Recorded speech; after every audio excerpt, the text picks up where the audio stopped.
Hey guys, this is Kevin, the movie president, and today I'm going to give you a brief demo of Final Cut Pro 10 and show you some of the basics behind the program, as well as some basic video editing tasks. Okay, first things first, your movie library is located right here. If you scroll up and down, you can see your different video files here. So to go ahead and add a clip to the timeline, you want to go ahead and click on it and drag it down to the timeline right here, like so.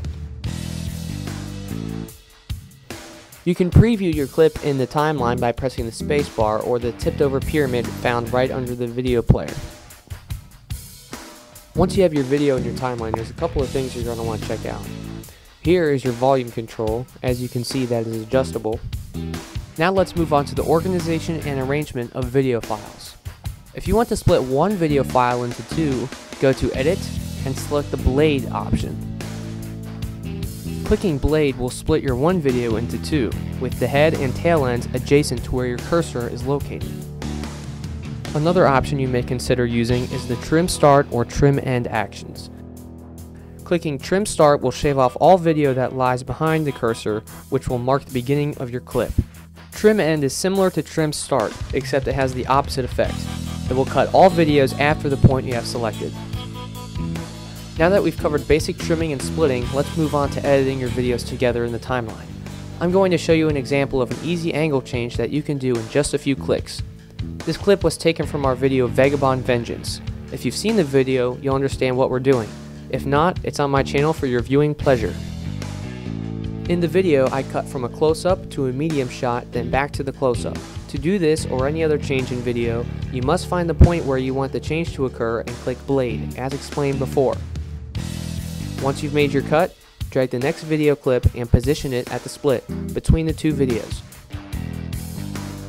As you are editing your videos together, you might notice that some of your footage is either too bright, too dark, or maybe the colors are a little off. To fix this, you can go to color correction. To get to color correction, select your video clip, then go to the inspector, which is located at the right hand of your screen. After clicking the arrow by correction 1, you will see 3 tabs labeled Color, Saturation, and Exposure. These will adjust the color, color richness, and amount of light in your video clip. Color is pretty self-explanatory.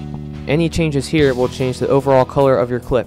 In saturation, you can tweak the richness of the shadows, midtones, and highlights, as well as the overall saturation.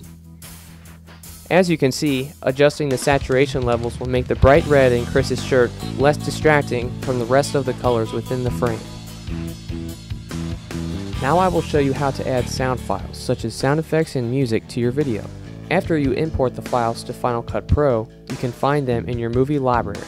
They will be located in the event you chose before importing. To add a sound file to your sequence, you will follow the same steps as adding a video file. However, the sound file will be inserted below the video file, aligning with the cursor at the point you want your sound to begin playing. Because Final Cut Pro is a professional video editor, it allows you to layer up to 99 video and audio tracks. This means you can have sound effects and music playing simultaneously by layering additional tracks. As you can see, adding multiple tracks is similar to building blocks. You can practically stack files forever. If you have a complex project with multiple audio files, you can single out a particular file by clicking it and selecting the solo function.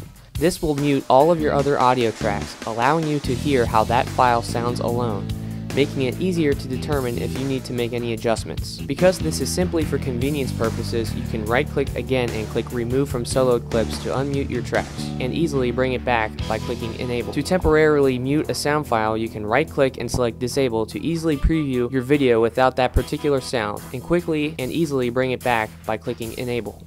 The last demo I have for you today will show you how to add text to your video.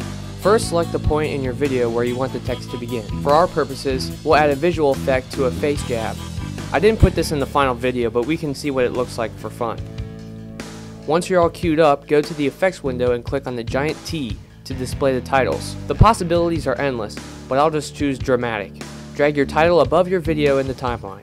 It will say Title until you change the text. To change the text, double click and type in your text. I'm going to do POW for right now. Clicking this little dot below your text and dragging will allow you to position your text anywhere within the frame. There are countless options when it comes to modifying the design of your text. You can change the color, spacing of the letters, font, and dozens of other things. When you're all done, let it render and you're good to go.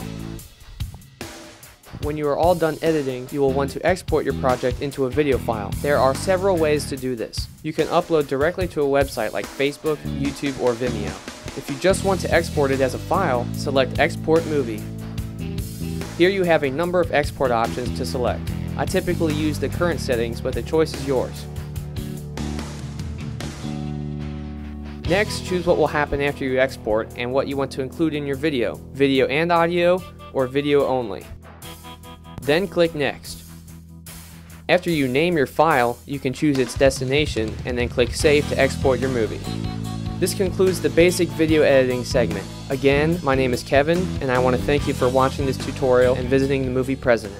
I read all YouTube mail, so if you have any questions or comments, feel free to let me know and I will be more than happy to help you. For more info, you can like our Facebook page for day-to-day updates or follow us on Twitter. Stay tuned for future tutorials and videos, and thanks for watching.